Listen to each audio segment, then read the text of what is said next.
नमस्कार विद्यार्थियों, आपके अपने YouTube चैनल आरपी कटारिया पर आपका एक बार फिर से हार्दिक अभिनंदन और स्वागत। आज इस वीडियो में हम बात करने वाले हैं प्रश्नावली 3.3 के बारे में। इससे पहले आपकी जानकारी के लिए बता दूं मैं कि जो क्लास 10th है उसका जो थर्ड टॉपिक है दो चर वाले रैखिक समीकरण, इसके कुछ एक वीडियो है हम इस चैनल पर आप लोगों के लिए अपलोड कर चुके हैं।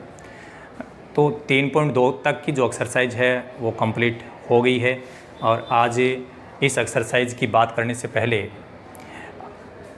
आपको हम बताना चाहेंगे कि दो चर वाले जो रैखिक समीकरण, आपके टॉपिक का नाम है, इन दो रैखिक समीकरण युग्म को हल करने की कौन कौन सी विधियाँ हैं। शायद प्रत्येक विद्यार्थी ये जानना ही चाहता है कि कौन कौन सी विधियाँ होती है। तो इसको हम इस प्रकार से समझेंगे कि चार विधियाँ हैं। दो चर वाले रैखिक समीकरणों को हल करने की कितनी विधियाँ हैं? चार। नंबर 1, ग्राफीय या आलेखीय विधि।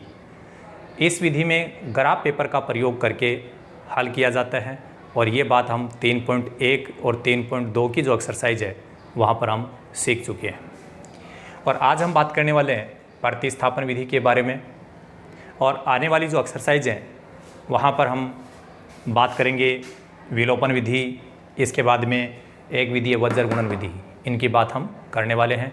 चलिए तो आज चर्चा की जाएगी प्रतिस्थापन विधि के द्वारा दो चर वाले रैखिक समीकरणों को किस प्रकार से हल किया जाता है। तो उनको दो चर वाले रैखिक समीकरणों को हल करने की ये जो विधियाँ हैं, ये चारों जो विधियाँ हैं आप लोगों को आनी चाहिए, क्योंकि ये एक ऐसा टॉपिक है जो आपके 10th क्लास से में अच्छे प्राप्तांक प्राप्त करने के लिए सीखना अति आवश्यक है ही। बट जब फ्यूचर में आप किसी भी कॉम्पिटिटिव एग्ज़ाम की तैयारी करोगे उस दौरान भी इन रैखिक समीकरणों की हमें हल करने की जो विधियाँ हैं वो सीखनी होंगी, तो क्यों नहीं हम पहले से ही सीख लें। तो आपका 3.3 की जो एक्सरसाइज है उसका पहला क्वेश्चन इस प्रकार से है कि निम्न रैखिक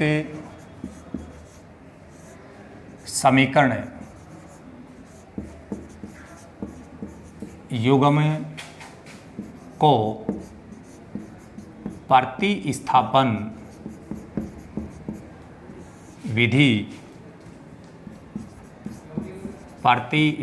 विधि से हल कीजिए। ये आपकी एक्सरसाइज का पहला प्रश्न। पहले थोड़ा प्रश्न को हम समझ लेते हैं। निम्न रैखिक समीकरण युग्म कि आपको इसमें जितने भी पॉइंट प्रोवाइड किए जाएंगे, दिए जाएंगे, उनको प्रतिस्थापन विधि से हल करना है, ऐसा हमें कहा गया है। तो इस पहले प्रश्न का पहला पॉइंट,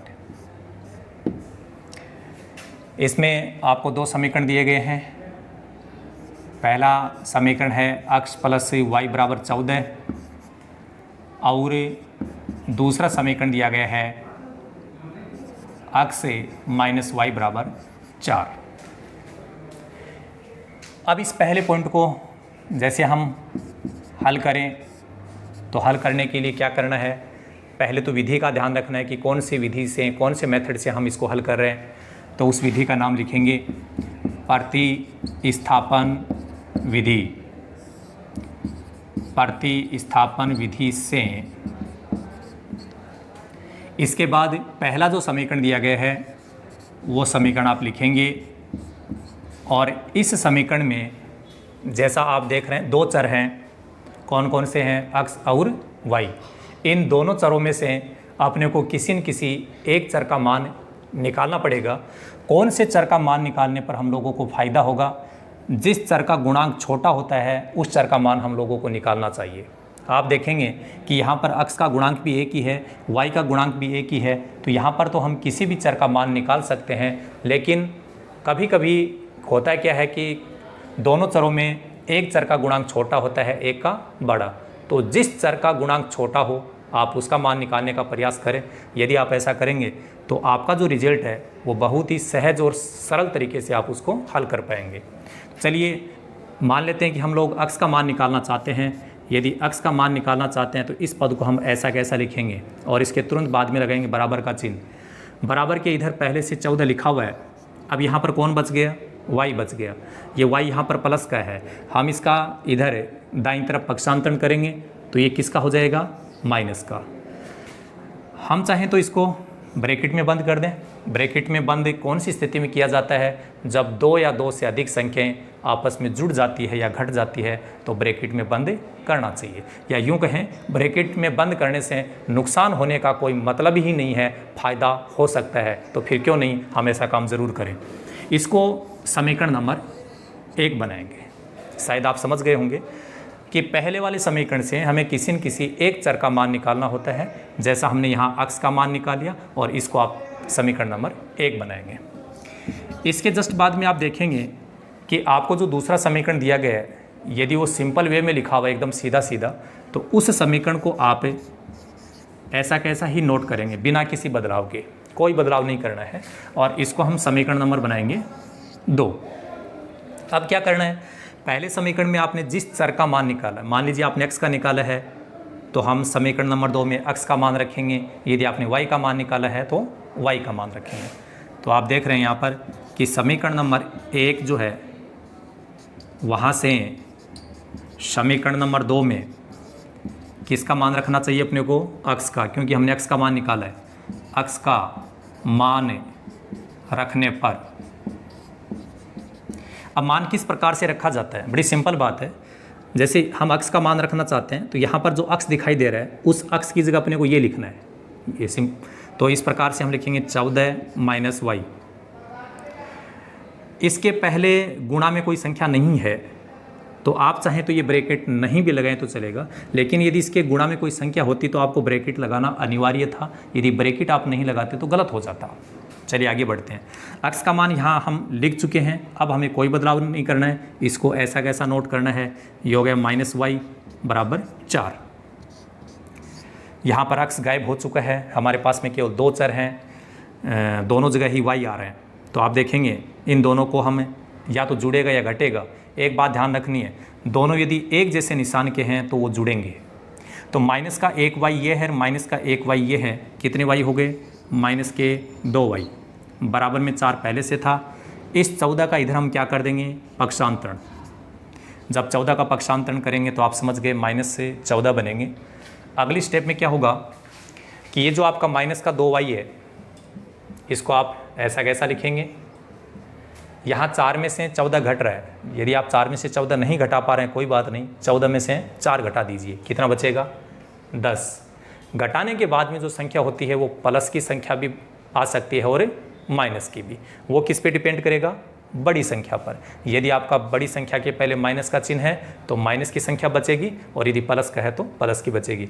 तो आप यहाँ देख रहे हैं बड़ी संख्या के पहले माइनस है तो यहाँ माइनस आएगा।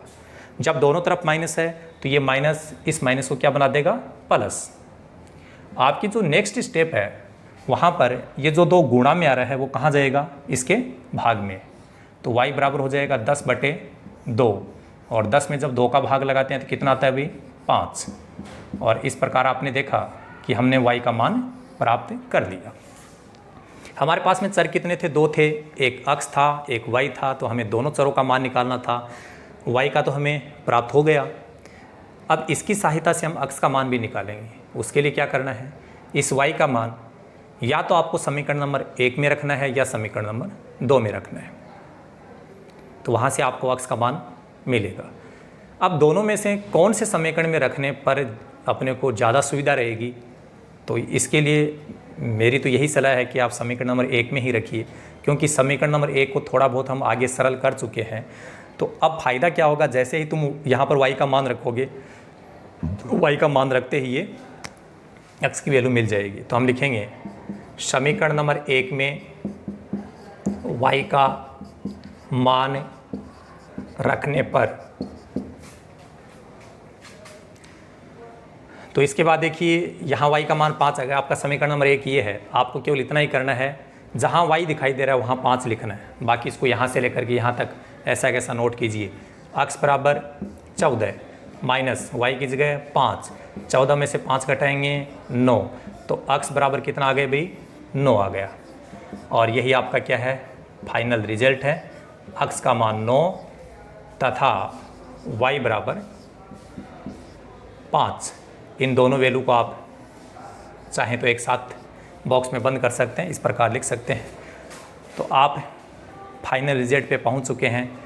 तो शायद आप लोगों को समझ में आया होगा कि प्रतिस्थापन का मतलब क्या होता है, कि किसी भी राशि का मान दूसरी जगह पे रखना।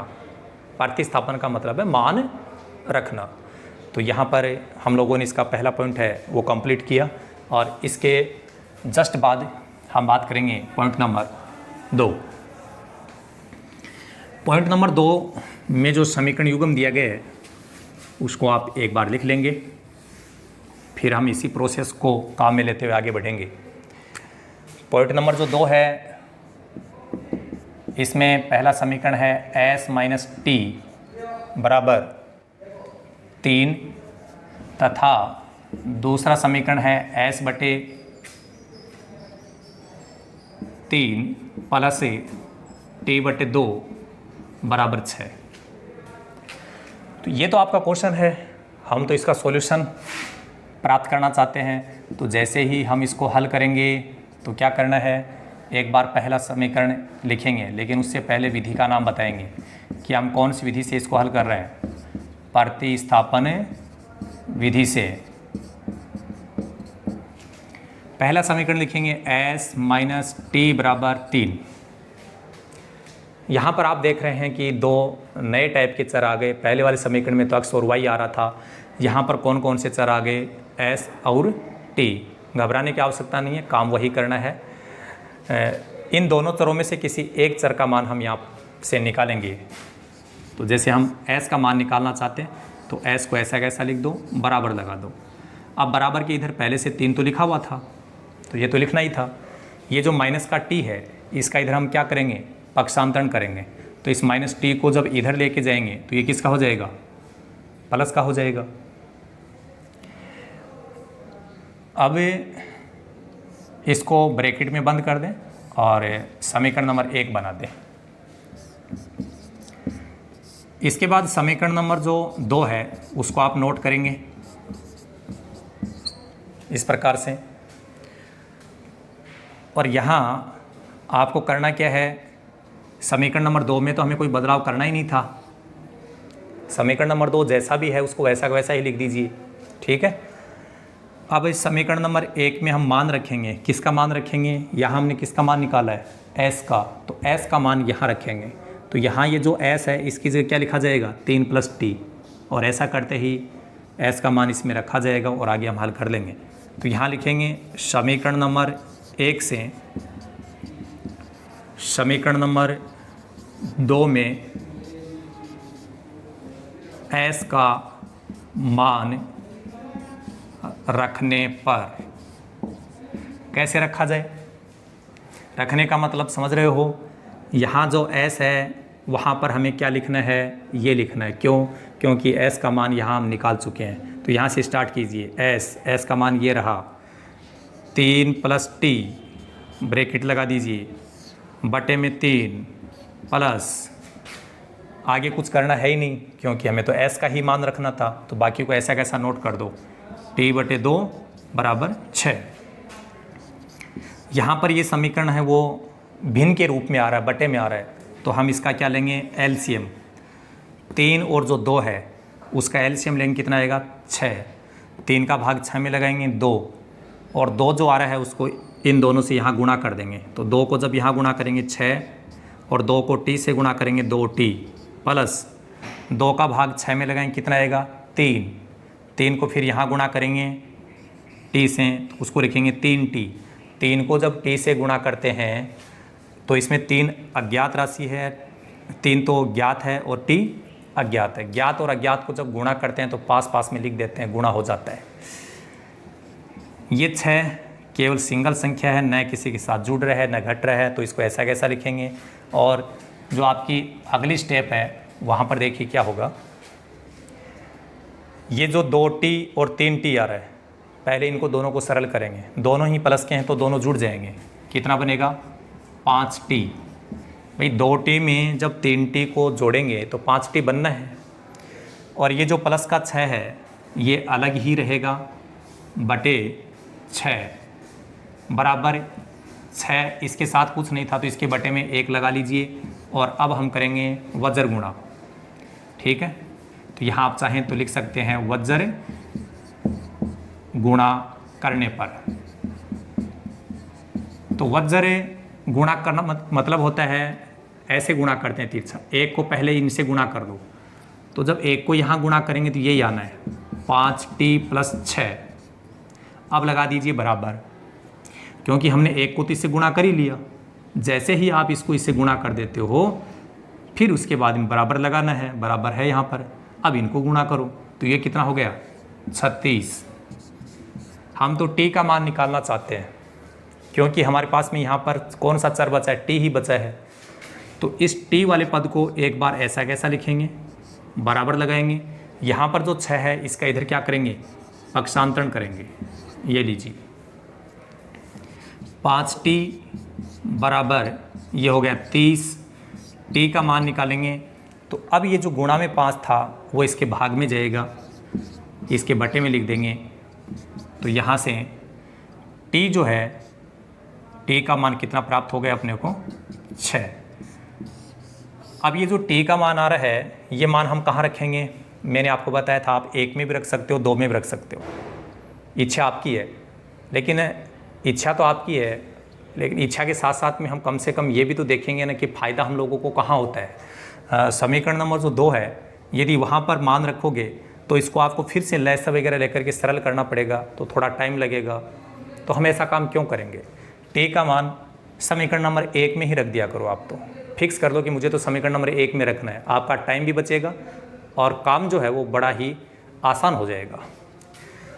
तो यहाँ लिखेंगे अपन, जैसे t का मान समीकरण नंबर 1 में रखने पर तो कैसे रखा जाएगा। पहले तो समीकरण नंबर 1 को देखो, ये रहा समीकरण नंबर 1। अपने को केवल इतना ही करना है, जहाँ पर t आ रहा है वहाँ क्या लिखना है 6, और इसको ऐसा कैसा नोट कर दो। तो ये आएगा s बराबर 3 + t की जगह 6। और अब आप देखिए 3 और 6 दोनों जुड़ गए तो ये बन गए 9, और s का मान हमारे पास में आ गया। और अंत में हम लिख देंगे कि s का मान तो 9 आ गया और t का मान कितना मिला हमें 6। और इस प्रकार से आपके ये दोनों चर के मान हमें प्राप्त हो गए। बिल्कुल सिंपल तरीका था, बस इतना ध्यान रखना है कि हम लोगों को हड़बड़ी में गड़बड़ी नहीं करनी है, फास्ट काम नहीं करना है, क्योंकि एक बार जब आप सीख चुके होंगे तो आपकी जो स्पीड है वो ऑटोमेटिक बढ़ जाएगी। ध्यान आ रहा है ना। तो यहाँ अब हम इसके बाद अगले नेक्स्ट क्वेश्चन की बात करेंगे, तीसरे पॉइंट की। तो तीसरे पॉइंट में हम लोगों को कौन कौन सी संख्याएं दी गई है, या अपन यूँ कहें कि कौन कौन से समीकरण हम लोगों को दिए गए हैं, वो हम लिखेंगे और फिर आगे बढ़ेंगे। यहाँ पर जो पहला समीकरण है पॉइंट नंबर 3 में, वह है 3x - y बराबर 3, तथा दूसरा समीकरण है 9x - 3y बराबर 9।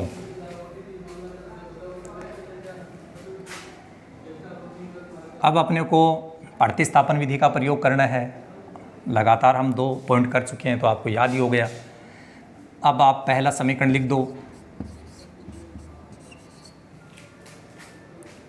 पहले समीकरण में हम या तो x का मान निकालेंगे या y का निकालेंगे, किसी का भी निकाल सकते हो। बिल्कुल आप निश्चिंत होकर किसी भी चर का मान निकाल सकते हो, लेकिन कोई भी निशान है वो ही काम करता है जिसमें लाभ हो, जिसमें बेनिफिट हो। ऐसा काम तो कोई व्यक्ति कोई ऐसा व्यापार करना चाहेगा कि मैं व्यापार करना चाहता हूं लेकिन मुझे घाटा लगे, ऐसा तो कोई नहीं चाहता। तो यहाँ पर x के गुणा में 3 आ रहा है तो ये x का गुणांक हो गया 3। यहाँ y के गुणा में -1 आ रहा है, तो किसका गुणांक छोटा आ रहा है, y का आ रहा है ना, तो हमें y का मान निकालने में फ़ायदा होगा। चलिए, तो यदि हम y का मान निकालना चाहते हैं तो पहले इस y को लिख दो, लेकिन एक बात ज़रूर ध्यान रखेंगे, यदि उसके पहले माइनस का चिन्ह है तो उसको लगाना भी ज़रूरी है, लिखना भी ज़रूरी है, बोलना भी ज़रूरी है। और यदि माइनस को आपने नेगलेक्ट कर दिया तो हम लोगों को क्या हो जाएगा, घाटा हो जाएगा। घाटा हम लोग चाहते ही नहीं है। बात क्लियर हो रही है कि y के साथ में क्या आ रहा है, माइनस आ रहा है। तो इसी की बात नहीं है, गणित में कहीं पे भी माइनस का चिन्ह लगा हुआ है तो उसको हमें बोलना भी चाहिए, उसको लिखना भी चाहिए, उसको काम में भी लेना चाहिए। ठीक है, चलो आगे बढ़ते हैं। 3 तो ये पहले से था ही, हम इधर y का ही मान निकालना चाहते हैं तो इसको इधर भेज देंगे 3x को, तो ये किसका हो जाएगा, माइनस का हो जाएगा। अब यदि यहाँ माइनस है तो इस माइनस को भी हमें हटाना चाहिए, हम हटा देंगे। और कैसे हटाएंगे, अब बच्चे ऐसा ना सोचे कि सर इसको हम ज़बरदस्ती इसको दबाएंगे और इसको हटा देंगे। भाई ऐसे हटाना नहीं है, इतना पावर नहीं लगाना हम लोगों को, केवल इतना ही काम करना है। यहाँ से जब भी माइनस तुम हटाना चाहते हो तो एक काम कर दो, सब का चिन्ह बदल दो, माइनस ऑटोमेटिक हट जाएगा। ये सिंपल तरीका है। तो इसका चिन्ह बदलेंगे तो ये प्लस की संख्या हो जाएगी, ये संख्या किसकी हो जाएगी, माइनस की, ये किसकी हो जाएगी, प्लस की। तो मैं ऐसा कर देता हूँ, प्लस की जो संख्या बनेगी उसको पहले लिख देता हूँ और जो संख्या माइनस की बनेगी उस संख्या को बाद में। और ये बन गया आपका समीकरण नंबर 1। इसके बाद दूसरा जो समीकरण है उसको आप यहाँ से नोट करेंगे, 9x माइनस 3y बराबर 9। एक बात ज़रूर सुनेंगे, अभी तक मैंने यही बताया था कि समीकरण नंबर जो दूसरा है उसमें बिना किसी बदलाव के आपको ऐसा कैसा लिख देना चाहिए। लेकिन ये भी थोड़ा सा गौर करना है कि यदि किसी संख्या का भाग सभी जगह पे जाता है तो हमें उसमें भाग लगा करके उसको लिखना चाहिए ताकि वो थोड़ा सा सरल हो जाए। देखिए आप 9, 3 और 9 ये जो संख्याएँ आ रही है, ऐसा कौन सा पहाड़ा है जिसमें ये सब संख्याएं आती है, या अपन ऐसे कह सकते हैं ऐसी कौन सी संख्या है जिसका भाग इन सब में पूरा पूरा जाता है। तो आपको पता है 3 का भाग जाता है, तो आप पहले इसमें 3 का भाग लगा दो। 3 का भाग जब यहाँ लगाएंगे तो 9 में 3 बचेगा, अक्स तो बचना ही है। 3 का भाग जब यहाँ लगाएंगे 3 हट जाएगा, केवल क्या बचेगा, y। और 3 का भाग जब यहाँ लगाएंगे तो कितना आएगा, 3 आएगा। अब आप इसको समीकरण नंबर 2 बना दो। अब हम क्या करेंगे, समीकरण नंबर 1 से समीकरण नंबर 2 में मान किसका रखना है, आपने तो यहाँ y का मान निकाला है तो हम किसका मान रखेंगे, y का। समीकरण नंबर 2 में y का मान रखने पर अब कैसे रखना, चलिए इतना ही करना है कि यहाँ पर जो y आ रहा है इस y की जगह आपको ये लिखना है। लिखते समय सावधानी क्या है वो ध्यान देना, 3x माइनस लगा दिया।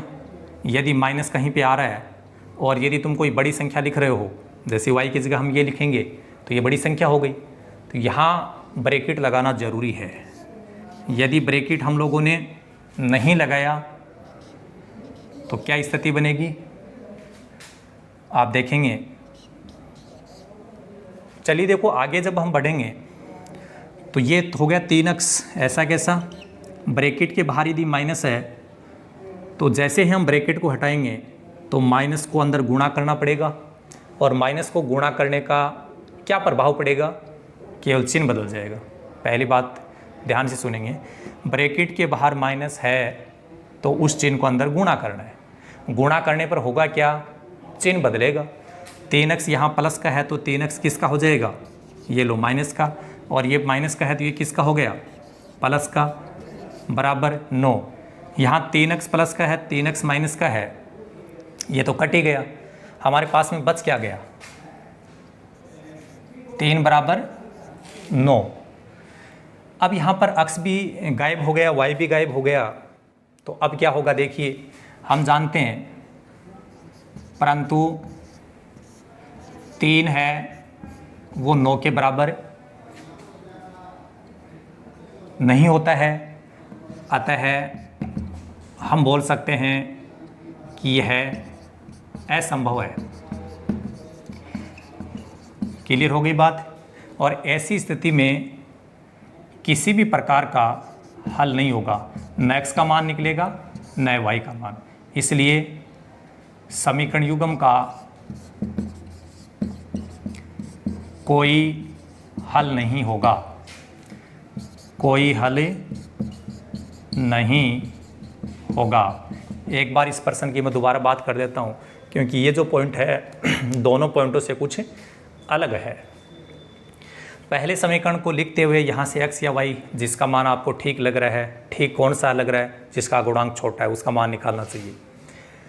ये मान निकाल लिया। समीकरण नंबर 2 को लिखने के बाद एक बार थोड़ा सा सोचना है, क्या कोई ऐसी संख्या है क्या जिसका भाग यहाँ सब जगह पे जाता हो? यदि जाता है तो भाग लगाना चाहिए, नहीं जाता कोई बात नहीं, समीकरण नंबर 2 बना दो।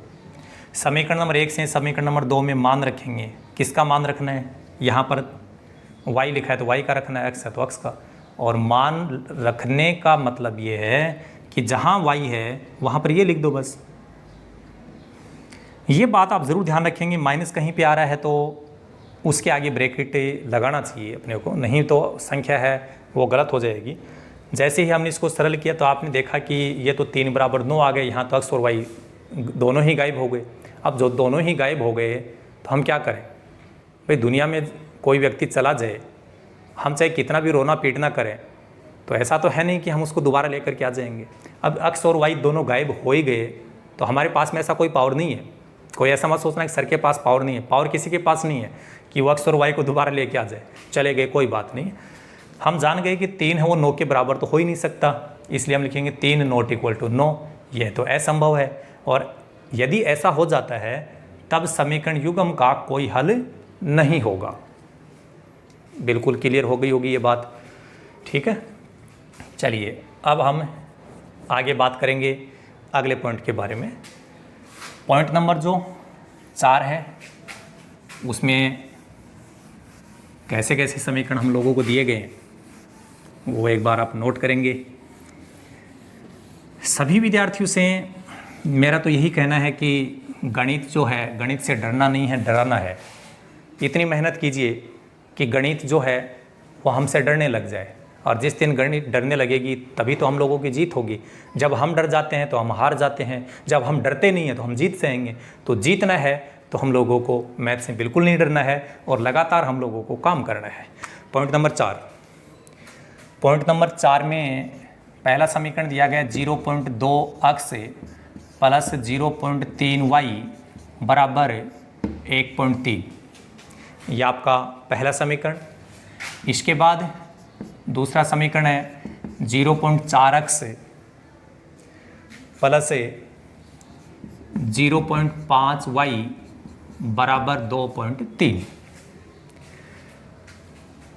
मेथड वही है, विधि प्रतिस्थापन विधि है। पहला समीकरण आप यहाँ नोट करेंगे 0.2x प्लस 0.3y बराबर 1.3।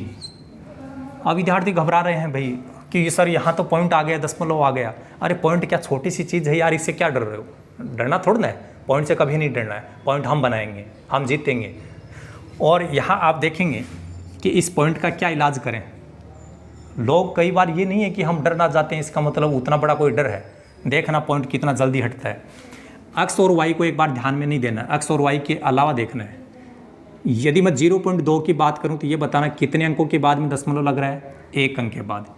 यहाँ पर भी कितने अंकों के बाद में दशमलव लग रहा है? कोई ये मत बोल देना सर 2 अंकों के बाद। ये तो एक्स और वाई तो कौन है? चर है, इनको हमें काउंट नहीं करना एक बार। इसके अलावा यहाँ 1 अंक के बाद में दशमलव, यहाँ पर भी 1 अंक के बाद में दशमलव और यहाँ पर भी 1 अंक के बाद में दशमलव। जब सभी पदों में समान अंकों के बाद में दशमलव होता है तो वो दशमलव केवल हम लोगों को डराने के लिए होता है, बाकी ऑटोमेटिक हट जाता है। वो ऑटोमेटिक कब हटेगा? जब सभी पदों में समान अंकों के बाद में दशमलव है। जैसा आपने देखा यहाँ पर भी 1 अंक के बाद में दशमलव, यहाँ पर भी 1 अंक के बाद में दशमलव और यहाँ पर भी 1 अंक के बाद में दशमलव। तो समान अंकों के बाद में दशमलव हो गया ना, तो ये सब हट जाएंगे। जब अपन ये दशमलव हटाएंगे, अब दशमलव हट ही गया तो फिर उसके पहले 0 लिखने की आवश्यकता नहीं है। क्लियर हो गई बात? यहाँ से भी दशमलव हटाएंगे, दशमलव हटाने के बाद ये जो है 0 लिखने की आवश्यकता नहीं है। और यहाँ दशमलव हटेगा तो ये 1 तो लिखा जाएगा, ये हो गया इतना। और यहाँ से हम किसका मान निकालेंगे? या तो x का या y का। तो पहले तो मुझे ये बताइए किसका गुणांक आपको छोटा नज़र आ रहा है? x का। तो हमें x का ही मान निकालना चाहिए। तो जब x का मान निकालेंगे तो आपको एक बार 2x को ऐसा कैसा लिखना है, बराबर लगाना है। बराबर के इधर 13 था, ये जो 3y है, इस 3y का इधर ही आप क्या करेंगे? पक्षांतरण करेंगे, ठीक है। तो ये माइनस का हो जाएगा। मान हमें तो किसका निकालना था, अक्स का निकालना था, तो यहाँ ये जो गुणा में है वो हमने यहाँ लिखा नहीं, और नहीं लिखा तो ये कहाँ लिखा जाएगा, बटे में। 13 माइनस 3y बटे 2। यहाँ पर जब बड़ी संख्या आ जाती है, बड़ी हम किसको बोल रहे हैं, जहाँ पर दो संख्या जुड़ जाए या घट जाए उसको हम बड़ी संख्या मान रहे हैं। तो ऐसी स्थिति में इसको आप ब्रैकेट में बंद कर दें ताकि ये दोनों बदमाशी नहीं करें, शरारत नहीं करें, क्योंकि माइनस होता है ना, घाटा होता है, वो आपको पता है। जो अपन लोकल भाषा में बोलते हैं कि जो झगड़ा होता है वो किस भाषा में कब होता है भाई, जब घर में घाटा होता है। घाटा है वो झगड़ा करवा सकता है, इसलिए घाटे का नाम आ गया तो आपको ब्रैकेट लगाना बिल्कुल ज़रूरी है। इसको आप क्या बनाएंगे, समीकरण नंबर 1। इसके बाद जो समीकरण नंबर 2 है उसमें आप पहले देख लीजिए, यहाँ पर भी 1 अंक के बाद में दशमलव है, यहाँ पर भी 1 अंक के बाद में दशमलव, और यहाँ पर भी 1 अंक के बाद में दशमलव है। तो हम क्या करेंगे, अभी मैंने जैसे बताया सभी पदों में समान अंकों के बाद में दशमलव आता है, तो वो केवल हमें डराने के लिए है, डरना नहीं है, वो ऑटोमेटिक हट जाएगा, ऑटोमेटिक हटेगा। तो यहाँ से जब पॉइंट हटाऊंगा तो ये 0,4 बनेगा, और 0,4 को हमें 4 ही लिखना चाहिए, तो ये हो गया 4x। जब यहाँ से पॉइंट हटा देंगे तो हम केवल लिखेंगे 5y, और यहाँ जब हम पॉइंट हटाएंगे तो ये 23 बनेगा, तो हम यहाँ लिखेंगे 23। इसको समीकरण नंबर क्या बनाएंगे, 2। समीकरण नंबर 1 से समीकरण नंबर 2 में किसका मान रख रहे हैं अपन, यहाँ हमने किसका मान निकाला समीकरण नंबर 1 में, अक्स का। तो यहाँ लिखेंगे अक्स का मान रखने पर, अक्स का मान रखने पर। चलो कैसे रखते हैं, पहले तो लिखो ये 4 इसके साथ गुणा है तो गुणा का चिन्ह लगा दो, और अब अक्स का मान लिखो, अक्स का मान ये आ रहा है, तो देखो अक्स का मान ये आ रहा है 13 माइनस 3y, ब्रैकेट में ही लिख दो इसको, बटे में कितना है 2, तो आप यहाँ 2 लिख दो। हम किसका मान लिख रहे थे, केवल अक्स का मान लिख रहे थे। तो अक्स का मान रखने के बाद में बाकी का जो भी आ रहा है उसको हमें ऐसा कैसा नोट करना है, तो ये आपका हो गया 5y बराबर 23। अब अगली स्टेप में क्या होगा, यहाँ पर जो संख्या आती है उस संख्या को यहाँ यदि कोई संख्या गुणा है तो उससे काट सकते हैं। तो ये 4 और 2 आपस में कटेंगे, 2 के पाड़े से जब इसको काटेंगे तो यहाँ 2 आएगा। अब यहाँ बटे में कुछ बचा नहीं है। अब ये जो 2 बच गया वो यहाँ गुणा है, तो इस 2 को इस कोष्ठक के अंदर जो भी संख्या आ रही है उसे हम क्या कर देंगे, गुणा करेंगे। 2 को 13 से गुणा कर दो 26, माइनस 2 को 3 से गुणा करेंगे 6, फिर y भी लिखेंगे, तो ये हो गया 6y। अब ब्रैकेट लगाने की आवश्यकता नहीं है, आगे जो भी बच गया उसको नोट कर दो, ये हो गया 5y बराबर 23। यहाँ से अक्स तो गायब हो गया, यहाँ पर कौन सा चर बचा है, y, तो पहले y वाले पदों को सरल करेंगे। 6y माइनस का है, 5y किसका है, प्लस का। जब एक संख्या प्लस की होती है, एक माइनस की होती है, तो क्या किया जाता है, घटाया जाता है। तो 6y में से 5y कम करेंगे, बड़ी सिंपल बात है। मान लीजिए आपके पास में 6y है और उसमें से 5y हम कम कर दें तो कितने y बचेंगे, 1y। ये लो 1y बच गया।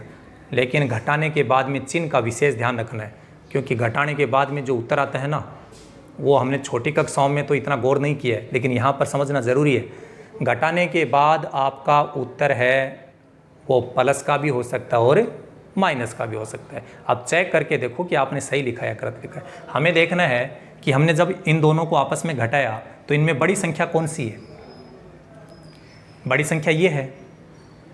तो बड़ी संख्या के पहले कैसा निशान है, माइनस, तो माइनस लगेगा, क्योंकि घर में बड़े बुजुर्ग जो लोग होती हैं उनकी ही तो चलती है। घर में परिवार की में मुखिया जो होता है उसी की चलती है। किसकी चलती है, बड़े लोगों की। क्या छोटे बच्चों की चलती है, नहीं। बड़े जो बुजुर्ग लोग हैं या अपने घर के मुखिया लोग हैं उनकी चलती है। तो घटाने के बाद जब भी घाटा होता है तो उसकी भरपाई करने के लिए क्या करना चाहिए, उसके लिए किन लोगों की राय ली जाती है, बड़े लोगों की। तो चलती किसकी है, बड़े की। तो इसमें बड़ी संख्या कैसी है, माइनस की, इसलिए कैसा निशान आएगा, माइनस का। ठीक है, चलो आगे बढ़ते हैं। ये 23 तो पहले से था। अब यहाँ पर ये जो 26 है इसका इधर पक्षांतरण करो तो किसका हो गया, माइनस का, ये माइनस वाई। अब 23 में से 26 घटाना है, कोई बात नहीं, नहीं घट रहा है तो 26 में से 23 घटा लो, 3 बचेगा। बोलो निशान कैसा लगाऊं?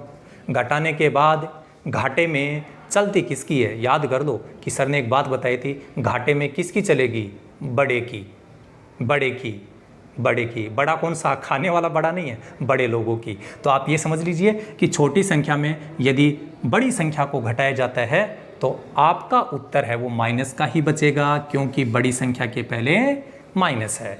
दोनों तरफ माइनस आ रहा तो ये माइनस कट जाएगा और यहाँ पर y का मान आ गया 3। अब कोई समस्या नहीं है।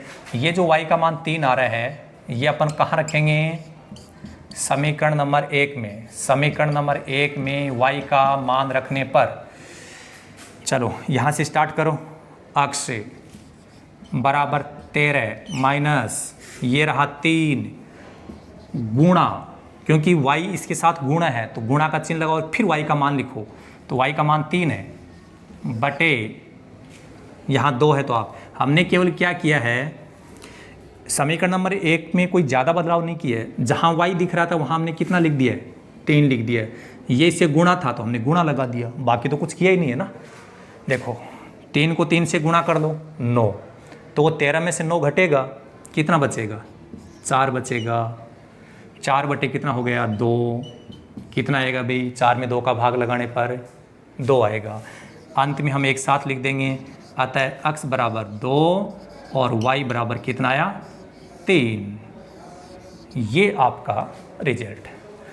तो जैसा हम लोग देख रहे थे कि भाई दशमलव आ रहा है तो दशमलव से हमें बिल्कुल ही नहीं घबराना है, चाहे भले ही कैसा भी क्यों नहीं हो। और अब हम आगे बात करेंगे कि इस एक पॉइंट और हम करने जा रहे हैं, पॉइंट नंबर 5। पॉइंट नंबर 5 में दिए गए समीकरण हैं उनको आप ध्यानपूर्वक समझें कि किस प्रकार के समीकरण दिए गए हैं। तो पॉइंट नंबर 5 में लिखा गया है √2x प्लस √3y बराबर 0।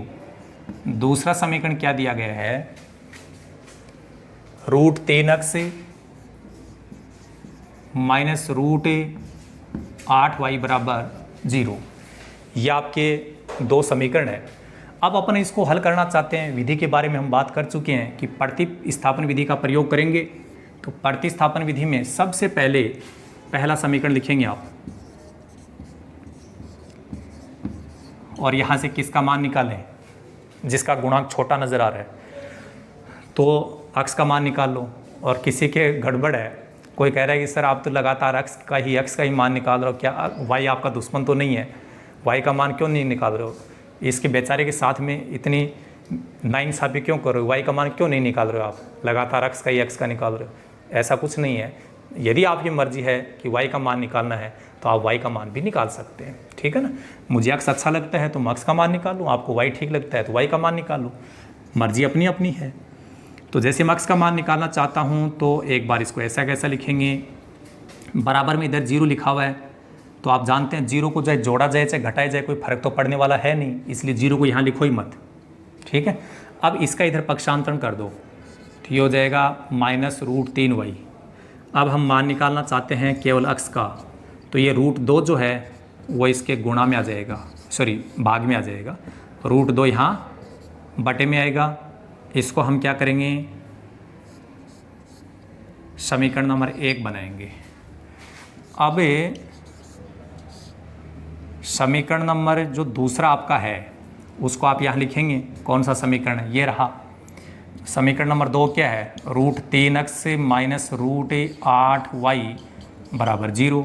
समीकरण नंबर 2 में हमें किसी भी प्रकार का बदलाव करने की आवश्यकता नहीं है। समीकरण नंबर 2 को आप ऐसा कैसा लिख सकते हैं। आप बोलेंगे कि समीकरण नंबर 1 से समीकरण नंबर 2 में किसका मान, x का मान रखने पर चलो रखते हैं, कैसे रखेंगे। कोई ऐसे मत बोलना कि सर ये मैं अक्स का मान उठा रहा हूँ कहीं रख रहा हूँ, उठा के ऐसे रखना नहीं है। रखने का मतलब है कि जहाँ अक्स दिखाई दे रहा है वहाँ पर आपको ऐसा लिखना है, ठीक है ना। तो चलो लिखते हैं, यहाँ से स्टार्ट करते हैं। √3, लेकिन √3 इसके साथ क्या है, गुणा, तो यहाँ गुणा लगाओ, फिर ये लिखो। माइनस आ रहा है तो माइनस का घाटा होता है, ये कहीं बदमाशी नहीं करे, शरारत नहीं करे, तो आप चाहें तो इसको ब्रैकेट में बंद कर सकते हैं। √3y बटे √2। आगे यहाँ पर है √8y बराबर 0। हमने केवल क्या किया है, जहाँ अक्स था वहाँ पर ये लिखा है, बाकी ऐसा कैसा नोट किया। समीकरण नंबर 2, ये √2 और ये √3 तो अलग अलग हैं, तो ये तो दोनों आपस में कटेंगी नहीं, तो क्या होगा, ये संख्या यहाँ गुणा हो जाएगी। और ध्यान देना गुणा कैसे होता है भाई, इसमें थोड़ा सा अपने को ध्यान देना पड़ेगा कि कितना क्या गुणा हुआ। तो ये माइनस तो है ही, चलो ये माइनस लीजिए। फिर यहाँ क्या होगा, √3 जो है इसको √3 से गुणा करेंगे। फिर सिंपल बात है, √3 कितनी बार आ गया, 2 बार, तो इसके ऊपर 2 पावर मान लीजिए। ये स्क्वायर होता है, ये रूट होता है, ये हिंदी में वर्ग, इसको बोलते हैं वर्गमूल। वर्ग और वर्गमूल एक दूसरे को हटा देते हैं। जब ये एक दूसरे को हटाएंगे तो हमारे पास में केवल कितना बचेगा, 3। तो सीधा सीधा ऐसे समझो, √3 को √3 से गुणा कर रहे हैं। एक जैसी संख्या को जब गुणा करते हैं, रूट वाली दो संख्याओं को एक जैसी होने पर, तो वो क्या होगा, रूट हट जाता है। जैसे √2 को √2 से गुणा करेंगे तो आपको डायरेक्ट उत्तर बोलना है 2। √3 को √3 से गुणा करना है तो 3, √5 को √5 से गुणा करना है तो 5। तो यहाँ कितना आएगा, 3। ये y है ही, तो ये लिखा y बटे में √2 हमारे पास में बचा हुआ है, ठीक है ना। अब क्या होगा, आगे तो ऐसा कैसा ही है, सरल हो नहीं रहा, एक बार कोई बात नहीं, और बराबर 0। इसके बटे में आप 1 मान लीजिए और इसका एलसीएम लेंगे। जब इन दोनों संख्याओं का एलसीएम लेंगे तो 1 जब आता है तो 1 के लिए अपने को एलसीएम में शामिल करने की आवश्यकता नहीं, 1 के अलावा कौन है वही आपका एलसीएम है। जब √2 का √2 में भाग लगाते हैं तो ये दोनों संख्याएं समान हो गई। तो एक जैसी संख्याएं जब होती है तब भाग लगाने पर कितना आता है, 1, और 1 को इससे गुणा कर दो, तो ये हो गया -3y। और 1 का भाग जब इसमें लगाएंगे, कैसे भाग लगता है भाई, √2 में 1 का भाग लगाएंगे, और बटे में जो 1 होता है जब चाहे तब लगा दो, जब आपकी मर्जी हो तब हटा दो। तो बटे में जो 1 होता है वो हम नहीं भी लगाते हैं तो 1 तो माना ही जाता है। तो बताओ इसका भागफल कितना आएगा, √2। √2 को इससे गुणा करो, तो कैसे करते हैं, √8 और √2 इनको कैसे गुणा करना है, 8 को 2 से गुणा करके देख लो, ये हो गया 16, और दोनों के ऊपर रूट लगा हुआ तो आप भी क्या लगा देंगे, रूट लगा देंगे। अब आप जानते हो कि 16 का वर्गमूल कितना होता है भाई, 4, तो आप यहाँ सीधा लिख दो 4y बराबर 0। ये दोनों संख्याएं माइनस की है तो क्या होंगी, जुड़ेंगी, तो ये हो गया -7y, 3y ये रहा, 4y ये रहा। एक जैसा निशान होगा तो जुड़ेगा, एक जैसा निशान होगा तो जुड़ेगा, एक जैसा निशान होगा तो क्या होगा, जुड़ेगा, और अलग अलग निशान होगा घटेगा, या तो रखना पड़ेगा। और ये √2 जो है इसको इधर गुणा कर दो 0 की तरफ, तो ये तो √2 है, जब इससे गुणा करेंगे तो अगली स्टेप में ये 0 हो जाएगा। हम तो मान निकालना चाहते हैं y का, तो y का मान निकालना चाहते हैं तो ये जो संख्या है ये इसके बटे में आ जाएगी। और आपको ध्यान होगा जब अंश में 0 होता है, हर में 0 नहीं हो और अंश में हो 0, तब इसका उत्तर हमेशा क्या होता है, 0। तो y का मान क्या आएगा, 0 आएगा। अब y का मान अपने को कहाँ रखना पड़ेगा, समीकरण नंबर 1 में। तो चलो y का मान समीकरण नंबर 1 में रखेंगे। तो यहाँ से देखो x बराबर -√3 बटे में √2। आपको पता है कि y है इससे गुणा है तो आप गुणा लगाओ, y का मान कितना रखना था, 0। अब सब जानते हैं 0 से जो टकराएगा मिट्टी में मिल जाएगा, और कितना हो जाएगा, 0 ही हो जाएगा। क्या हो जाएगा, 0। सब जानते होंगे ना, टकराने का मतलब गुणा। 0 को किसी से भी गुणा कर दो अपने जैसा बना देगा। तो ये हो गया 0, ये लीजिए x का मान भी 0।